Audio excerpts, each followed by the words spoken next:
देश को का ध्यान कोर्ट की ओर केंद्रित था कि आज महामहिम सीजे महोदय क्या फैसला देंगे। लेकिन जब कोर्ट शुरू हुआ तो उत्तर प्रदेश के एजी महोदय ने जो उनको पिछले कई डेटों में सीजे महोदय कह रहे थे कि आप चार्ट बनाकर लिखित रूप में दीजिए कि आपको भारत सरकार से क्या प्राप्त हुआ है और आपने उत्तर प्रदेश के अनुदेशकों को क्या दिया है। तो आज जब कोर्ट प्रारंभ हुआ तो एजी महोदय उसको डायरेक्ट प्रत्यक्ष रूप से कोर्ट के समक्ष देना चाहते थे, लेकिन सीजे महोदय ने कहा कि आप इसको हमें डायरेक्ट ना दें, क्योंकि अब हमें फैसला सुनाना है। आप इसको रजिस्ट्रार के माध्यम से दें, जिससे हम उसको लिखित रूप से फैसला सुनाने का कार्य करेंगे। और उसके बाद 1 हफ्ता का समय दिया गया है। अगले बुधवार को 7 सितंबर को फिर से कोर्ट बैठेगी और अब कुछ औपचारिकता बची नहीं है। अब सिर्फ जज महोदय को, महामहिम राजेश बिंदल जी को और जे मुनीर साहब को अनुदेशकों के पक्ष में सरकार ने जो स्पेशल अपील दायर की थी उस स्पेशल अपील को खारिज करना है।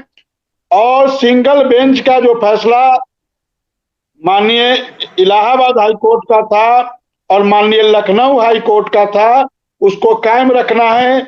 या हो सकता है सीजे महोदय कुछ और उसमें संशोधन करके कुछ और बढ़ोतरी कर सकते हैं, क्योंकि उनके पास अपार शक्ति है, अपार पावर है। और अपने पावर का यदि वो उपयोग करेंगे, और अनुदेशकों की पीड़ा को सीजे महोदय भी लगातार देख रहे हैं, समझ रहे हैं, तो हमें लगता है इसमें कुछ जो इलाहाबाद हाई कोर्ट और लखनऊ हाई कोर्ट का फैसला था, या तो उसको 9% ब्याज की दर से यथावत रखेंगे या उसमें कुछ बढ़ोतरी भी कर सकते हैं। ये पूरी तरह सीजे महोदय के ऊपर है। तो उत्तर प्रदेश का अनुदेशक एक बार फिर से 7 सितंबर का इंतजार कर रहा है।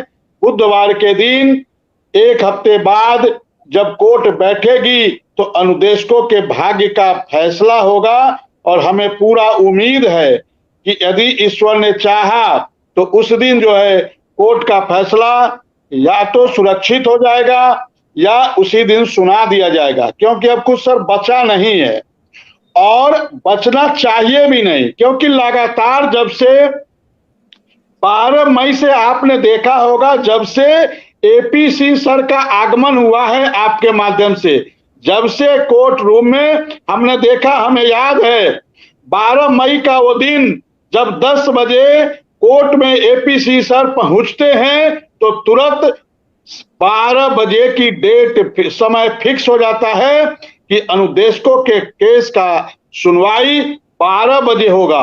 और अनुदेशकों के कोर्ट के इतिहास में ये पहली बार हुआ था कि अनुदेशकों के कोर्ट की सुनवाई का समय फिक्स हुआ था। इससे पहले कभी भी समय फिक्स नहीं होता था। हम लोग दिन भर, जब कोर्ट में केस रहता था, हम लोग दिन भर इंतजार करते थे कि कब हमारा केस टेकअप होगा। हम लोग लगातार जो केस लड़ने का कार्य करते थे उनसे लगातार व्हाट्सएप से संपर्क करते थे, फोन के माध्यम से संपर्क करते थे कि आज हम लोग का केस लगा हुआ था, क्या हुआ, कुछ जानकारी दीजिए, कुछ सूचना दीजिए। और इंतजार करते करते शाम बीत जाता था और शाम को